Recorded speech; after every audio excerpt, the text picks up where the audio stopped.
C'est un réel plaisir de vous retrouver pour une nouvelle édition du Journal de l'économie. Mesdames et messieurs, bienvenue sur Sika TV. Nouveau décaissement du Fonds monétaire international au profit de la Guinée.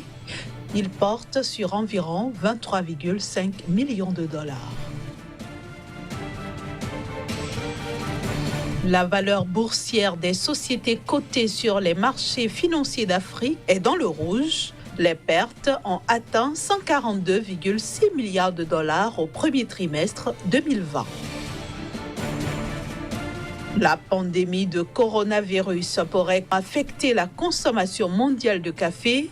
L'Organisation internationale du café table sur un déficit de 4,7 millions de sacs. Le Fonds monétaire international a donc approuvé un décaissement d'environ 23,5 millions de dollars en faveur de la Guinée.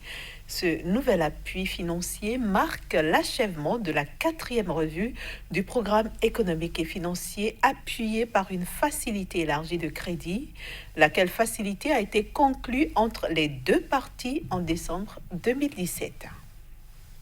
Le nouveau décaissement du Fonds monétaire international en faveur de la Guinée porte sur l'équivalent de 17,213 millions de droits de tirage spéciaux, soit environ 23,5 millions de dollars. Entrant dans le cadre de la 4e et dernière revue du programme économique et financier appuyé par une facilité élargie de crédit conclue entre les deux parties, ce financement porte le total des décaissements au titre de cet accord à 86,62 millions de droits de tirage spéciaux, soit environ 117,6 millions de dollars. Pour le Fonds monétaire international, la performance enregistrée par la Guinée dans la mise en œuvre du programme reste globalement satisfaisante. Toutefois, le pays a d'importants risques de baisse liés à la pandémie de Covid-19. Le programme économique et financier triennal appuyé par la facilité élargie de crédit en faveur de la Guinée a été approuvé par le conseil d'administration du FMI le 11 décembre 2017 pour l'équivalent de 120,488 millions de droits de tirage spéciaux, soit environ 170,1 millions de dollars. Ce programme vise notamment à renforcer la résilience, accroître les investissements publics dans les infrastructures, tout en préservant la stabilité, en renforçant les filets de sécurité sociale et en promouvant le développement du secteur privé. Le pays table sur une croissance de 6% du PIB en 2020, après avoir affiché un taux d'environ 5,8% en 2019. Les marchés financiers pleinement actifs en Afrique ont perdu gros au premier trimestre 2020. Pour ces sociétés, les pertes de valeur boursière ont atteint 142,6 milliards de dollars.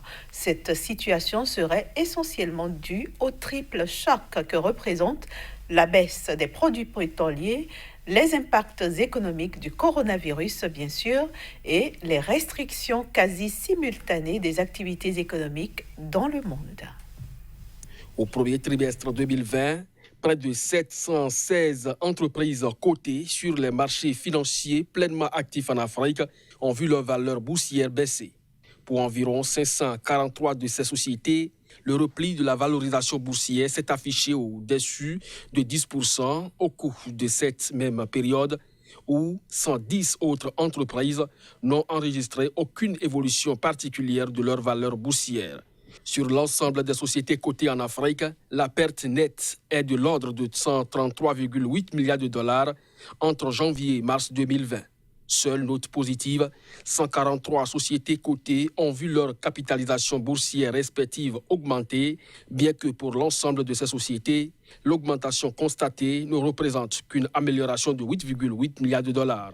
Pour certains analystes, il s'agit là des conséquences du triple choc que représente la baisse des produits pétroliers, les impacts économiques du coronavirus, sans oublier les restrictions quasi simultanées des activités économiques dans le monde.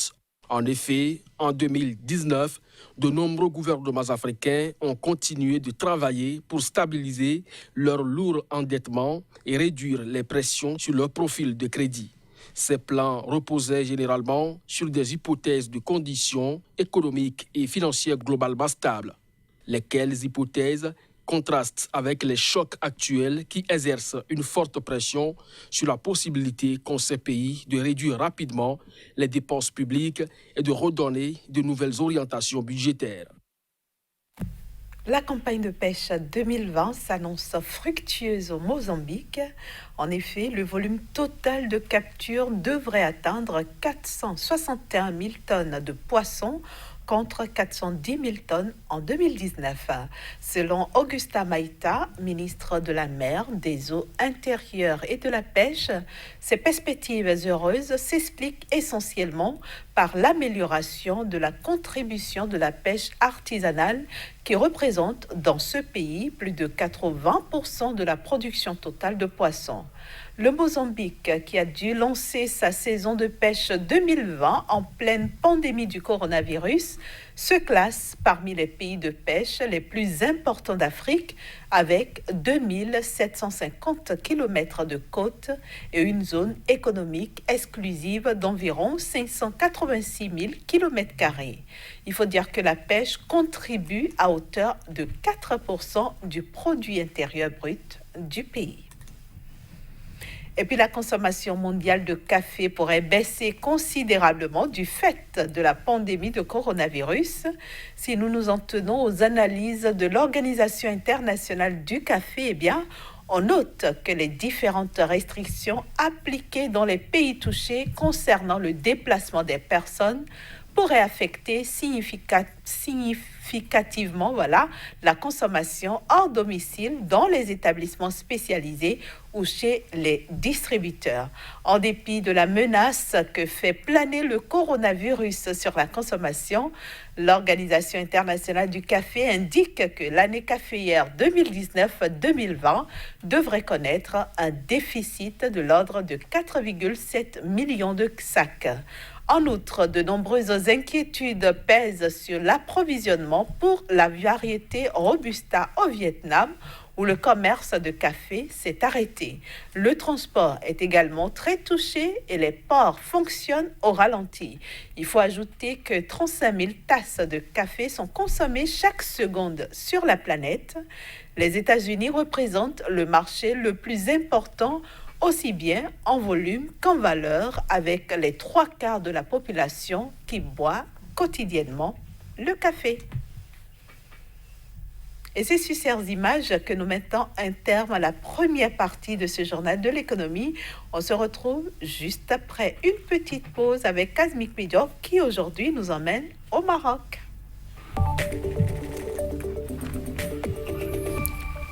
Bonjour Kazmi, bienvenue à vous. Bonjour Inès. Alors, comment la Banque centrale du Maroc vit-elle les impacts du coronavirus?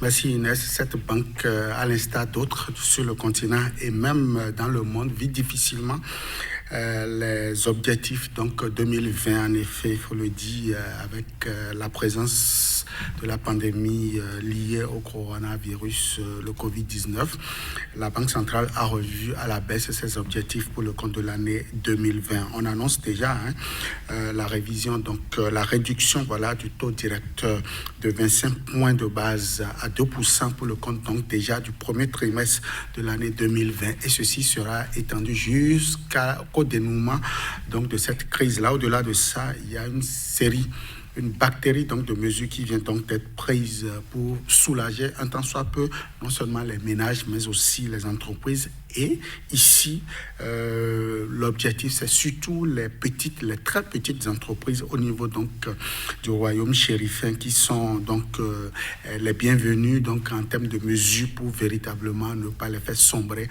en ce qui concerne donc l'impact négatif donc de cette pandémie-là. Alors concrètement, quelles sont ces mesures-là qui ont été prises? En quoi est-ce que les très petites et moyennes entreprises marocaines seront-elles soulagées en cette période de Covid-19?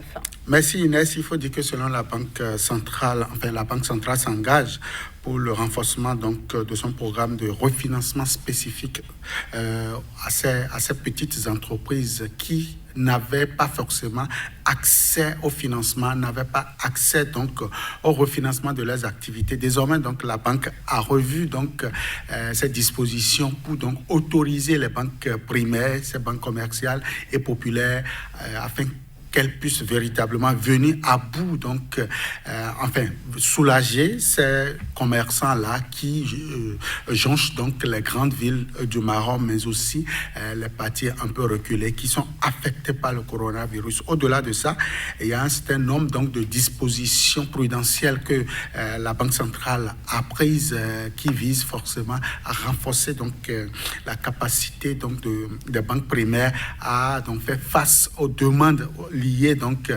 à l'activité économique au niveau de ce pays-là. Et ici, je l'ai dit tantôt, c'est les très petites entreprises qui sont visées et donc les soulager aujourd'hui, c'est une préoccupation majeure au niveau donc de la Banque centrale afin que véritablement l'impact négatif ne puisse pas affecter dangereusement les petites entreprises. Au-delà de ça, la Banque centrale reste donc observatrice des dispositions prises par l'État, enfin par le Royaume en termes donc de mesures sécuritaires pour pouvoir endiguer au plus tôt